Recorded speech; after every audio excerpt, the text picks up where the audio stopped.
everyone. This is my presentation about my diversity field experience.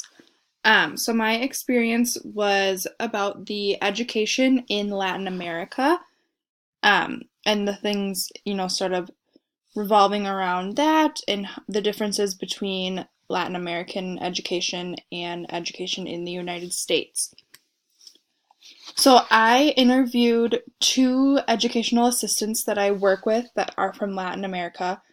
Um, and I asked them questions about their school experience, and then they compared their time in school as a student in Latin America to their time as educational assistants in the United States, um, and sort of what they see as differences between the education that students receive, classroom size, things like that.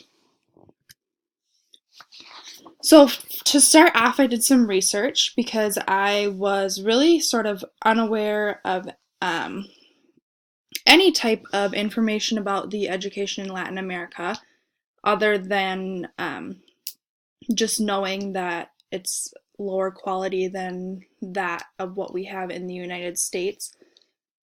So to start, I looked into the attendance of students in Latin America.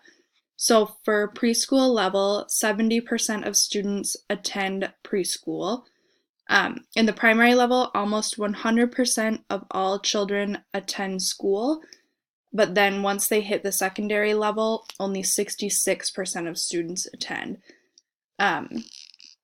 And overall, 14% of adults 26 years and older cannot read or write at all, which to me seems like a crazy number to think about the amount of adults who really just lack the skills that we don't even think twice about having.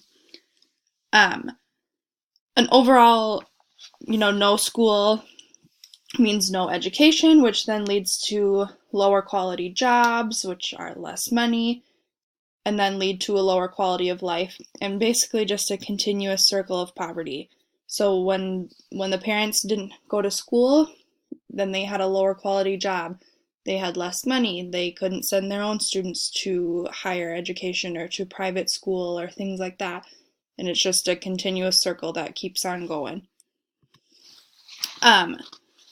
So the other thing that plays a really big role in education is the poverty level in Latin America. So poverty is the state of being extremely poor, and at least 1 in 3 people in Latin America now lives in poverty. 36% of the population lives on less than $2 per day.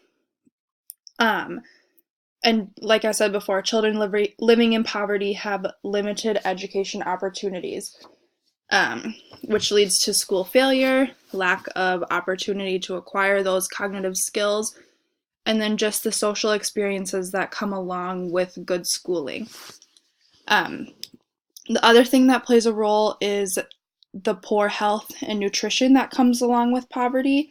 So people who are living in poverty oftentimes can't access health care, can't access healthy food, can't access water, things like that, other things that we just take for granted.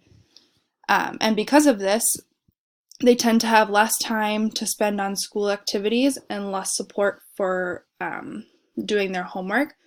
And they're also absent from school more often because of these health issues or family and economic needs.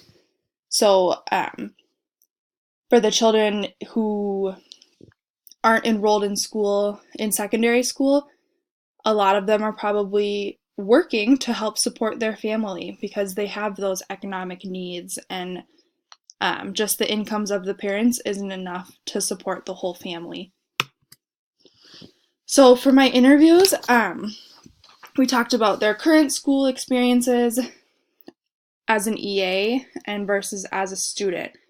So both of them said that their school experience, people who can't afford private school receive a lower education, and both of them were fortunate enough to have families that could afford that and could give them a good education when they were young that they could carry on with them for the rest of their life. Um, Things that they wished that they could have changed were more experiences and opportunities with sports. So that's something that sports are a big deal in the US education system. And in Latin America, sports don't play a big role. It's mainly academics, and then students go home or they go to work to support their family, or they go home and take care of their younger siblings. And a lot of times here, students finish school and then they go to sports practices, and then they go home and have dinner with their families and things like that. Um, they also both mentioned that they wish they had more subjects to learn about. So here we have things like auto maintenance and home economics and art and things like that, where in Latin America it was very much just reading and writing and math and those simple core classes. Um, they both said they had great memories of school. They had great teachers, they had great classes and social relationships. But one thing that they found difficult was the lack of information about higher level education and the cost of that higher level education.